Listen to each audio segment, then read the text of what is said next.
you doing? Good. How are you? Pretty good. This is Don Saladino. My name is Zach Ziegler, and just really glad that you're on the show and excited about this weekend's event, WrestleMania 36. This event is obviously a little different than previous WrestleManias, but it's still important because it is still the biggest show of the year, and a lot of people are still going to have eyeballs on this. Do you still go into this feeling a lot of pressure when you are going to get out there and compete and entertain?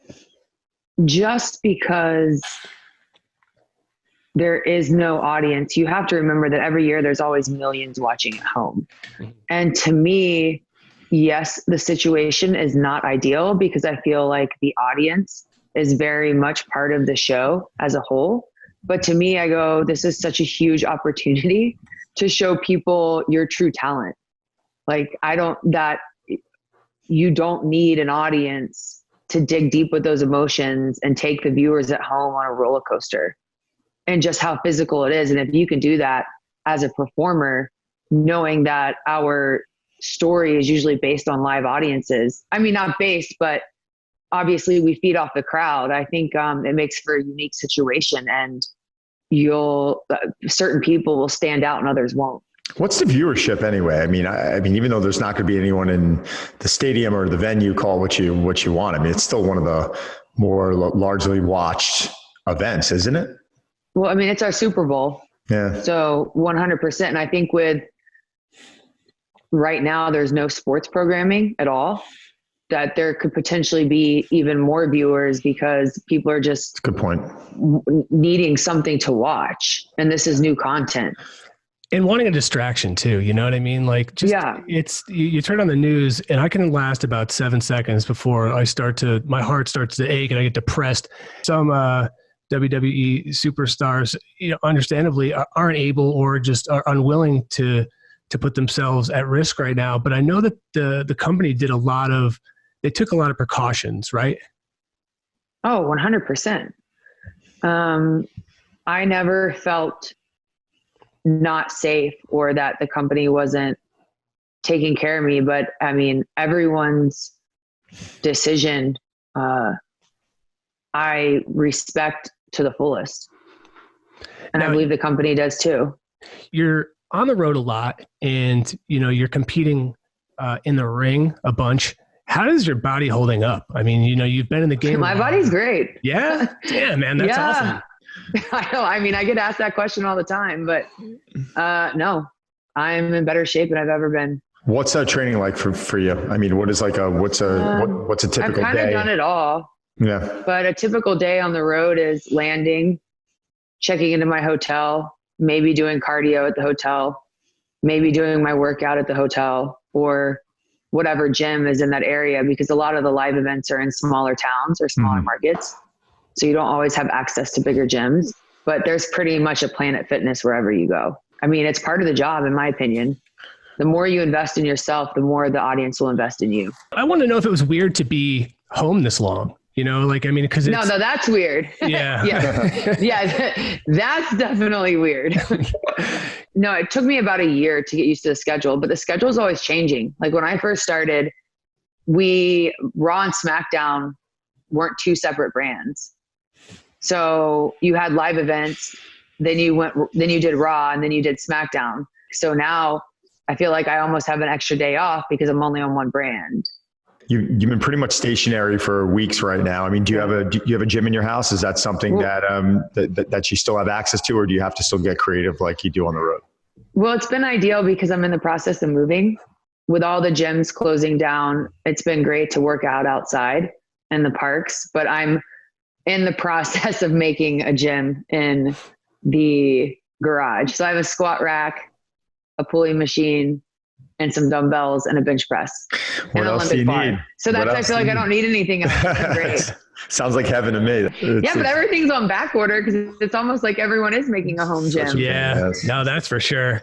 I also noticed that you and a bunch of the other female WWE talent, you guys did this really cool thing where you took a bunch of no makeup, some no makeup selfies, and was that for Women's History Month, or like what was that for? And I also saw Women's History Month. Okay. And I saw some it was really cool, but also really hurtful stuff that you were recounting that people said to you. And it's horrible. Like that's some really, well, I mean, that's it's part of the job. Yeah. You open yourself up to criticism when you're, I guess you could say, a public figure. Like when you read it back, you're like, this is crazy. Like people actually say this to me. So it almost like not therapy, but it's just like putting it out there. Like, yeah, people say this, but it doesn't mean it's true. It's also the modern day. I mean, Zach and I were talking about it earlier. I mean, it's also the modern day bullying now. People just hide behind their cell phones or their keyboards. It's modern day bullies. It's modern day bullies. That's all it is. But that's what that's all social networking is, in my opinion. Like how often do you just see a whole timeline of positive things? Never. I mean, Zach, my son and daughter right now are on TikTok all the time, and they'll come down and they'll be like, "Oh, I got 50 new followers last night." I'm like, guys, who cares? Like, leave it. Like, but I also have to step back and say they're 12 and 11, and they're good kids, and they're having fun with it. But I agree with you 100%. I mean, this is a new era. I mean, we're going to see a lot of, like I just said, this is the modern day bullying. Like, I'm starting to feel old right now. But yeah, I mean, but that's why I thought it was really cool that you did that, because there's a lot of younger people that do look up to you, and they're probably going to run into that if they're not already. So to see somebody that's like, hey, by the way, I'm getting this too, and you don't have to let it define you. I just thought that was really cool. Oh, thank you. I think my character comes across very unrelatable, but it's like, oh, hey guys, no, really, I'm human.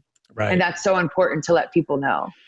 But you're supposed that we're to. all like, human. That's entertainment. You know what I mean? Like there's a divide between what you see on TV and the person that, like, when the cameras are off and the lights shut down, who you are. And it doesn't mean that it can't affect you, but that's what I mean. Back in the day, we had to bully each other to the face, like we had to. Exactly. So it's way different. So at WrestleMania, you're going to be, you're in a title match with someone from NXT. NXT is kind of it's blown up.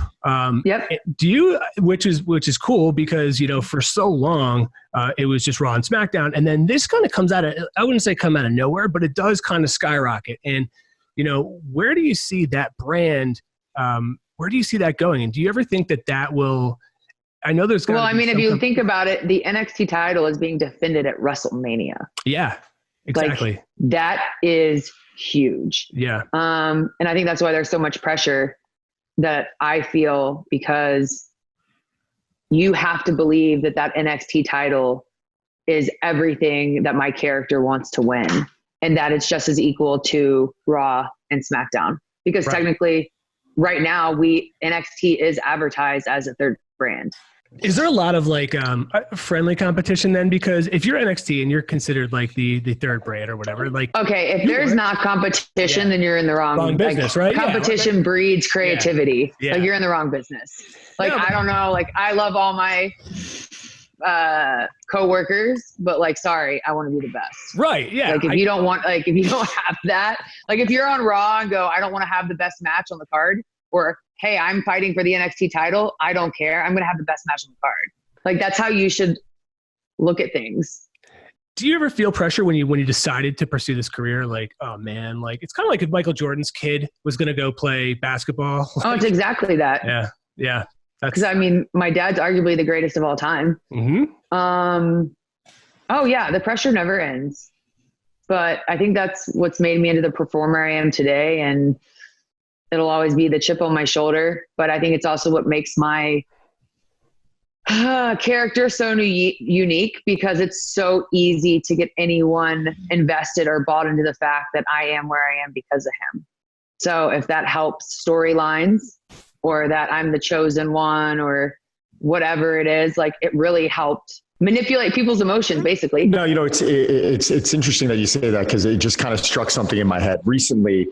I keep hearing this line that people love to use called, "Oh, he's self-made, she's self-made," and I'm like, I'm sorry. Nobody's self-made. Thank you. And you just stole my line. It's complete, and I want to hear your opinion on this. So in our industry, especially, I'm sorry, but there wouldn't be the man without the queen. There wouldn't be the queen without the boss. Mm-hmm. Like those are just like, it takes like everyone's work ethic gets them to where they are, like to continue that. But like, you're just not boom, self-made. Like, oh, I'm here and this popular and this big star because I did it all myself. No, it took other talent in the ring with you. Like my connection to get in the door was definitely my dad, but they weren't going to say, okay, we're going to hand you 10 titles. Like, right. No. I'm going to use a baseball reference right now, but this guy, Mike Piazza, who was drafted in like the 500th round, not really. So he was drafted to the Dodgers. He went into Major League Baseball. Everyone's like, oh, this kid's here because of a favor, because his godfather's Tommy Lasorda is the only reason why he's here. He went on to become probably the greatest catcher of all time. So it's like, dude, leverage it all you can, and then capitalize on it. That's a beautiful thing. But that took me a while to, like, the minute I realized it's okay that my dad's Ric Flair was when my career took off. If people don't like me because they go, oh, she's just a Flair. Oh my gosh, use that. Like having people not like you, like when I get booed, I'm like, oh, this is the best. Like, that's my job. Yeah, you like, want people to if you're getting no reation, you're doing something wrong. Right. Like, I'd be a little worried. When your father's a legend in the business and you decide to pursue that career, of course, yeah, people are gonna they're gonna look at you different at first, and you have to prove it. But you also, as you said, if you let it get to you and you don't shy away from it. Yeah, just own it, man. I mean, look, that's cool. What advice was he giving you throughout the process as you were kind of coming up? Oh, just confidence. That's it. Like my dad always knew who he was. Yeah. And that's like the biggest thing. So but I'm sure you had your moments where you might have gave him a call or spoke to him and just been like, oh yeah, every day. But that's awesome. But like, I mean, it wasn't just like, oh, don't worry about it. Like, was it just as simple as like, know who you are and just keep pushing along? Was that simple? Yeah. And continue to prove people why, like he uses this line, outwork them all. Is there a specific piece of advice that you'd give yourself, the rookie you coming into this profession? What would you tell yourself aside from owning that you're a Flair? But like, I don't know, because all my like growing pains, I feel like molded me into the person I am today. But I think it would be, don't apologize for being good. Just don't apologize for having success. Did you feel guilty when you started to? I almost did, and I don't know why. It was weird. Like, I mean, I know why. Why? And when you read like every single day, oh, Ric Flair's daughter, Ric Flair's daughter, Ric Flair's daughter, Ric Flair's daughter, it's like, no, wait, I am successful, and why am I always in the title picture or all of these opportunities? Like, don't talk about it, don't brag about, like, no, like, don't apologize for being good. Just own it. And you can, people can watch WrestleMania. It's 2 days. It's Saturday and Sunday. And they can watch it on the WWE Network, right? Yep. And I think right now WWE has unlocked a lot of content for people who are trapped. So basically 100% of the country. So, which is nice. Yep. Now that you have the network, it's just so much easier, and there's so much stuff on there that it's just nice that it's all in one spot. But it is interesting because Charlotte had a good point. Now that, I mean, we've never been in a time like this. I'm really curious to see what's going to happen to viewership. It's like how many people are going to actually go up. But I agree. I do too. Yeah. I really do, because as you said, and I'm not saying like, oh, there's nothing to watch, but there's nothing to watch, but it's also like, I mean, there's a lot of people that tune in anyway. The weird thing I would think is just as a performer being there with an empty arena when you're used to, close to 100,000 people. I think it's just going to separate people. I think it's such an opportunity to show your talent. He said the same thing. He was like, look, man, like, as far as I'm concerned, that means more people are going to be like scrutinizing what I do. So I gotta raise the bar, because I want to be the person that they remember. I want to be one of the 100%. Well, I'm psyched to watch it over the weekend, because I'm definitely going to watch it. And afterwards I might watch the Tiger King for the third time. So we'll see how that goes. Thank you. For sure. Listen, Charlotte, thank you so much. Where can people find you on social media? On Instagram, I am Charlotte WWE. And on Twitter, I am Miss MS Charlotte WWE. Cool. Awesome. And they can see WrestleMania 36 on the WWE Network, 2 days. And Don, we can do a Zoom viewing party. Why not? Yeah. Let's do it. I'm in. I'm watching. I'm thinking about it. I will. I mean, my wife's going to watch. She doesn't know it yet, but she's going to watch it. Why not? Yeah. The whole 2 days of it. Well, that is at Don Saladino. At Z-Raz. Charlotte, you're a rock star. Thanks a lot for coming on. We appreciate it. Best of luck to you. Thank you guys. Awesome. Thank you. Thanks. Bye. Bye.